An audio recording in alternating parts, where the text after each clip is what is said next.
प्रगतीविना प्रदीप जाधव. विद्येविना मती गेली, मतीविना नीती गेली, नीतीविना गती गेली, गतीविना वित्त गेले, वित्ताने सूत्र घातले, इतके अनर्थ का विद्येने केले. हा महात्मा फुले यांचा संदेश म्हणजे क्रांतिकारी आहे, पण एक तत्वज्ञान मांडणार आहे. 3 जानेवारी 1995 पासून महाराष्ट्रात बालिका दिन म्हणून साजरा केला जातो.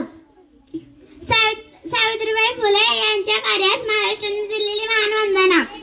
क्रांतिज्योती सावित्रीबाई फुले यांचा जन्म 3 जानेवारी 1831 रोजी नायगाव तोलागाव खंडाळा जिल्हा सातारा येथील खंडोजी नवसे पाटील व लक्ष्मीबाई यांच्या पोटी झाला.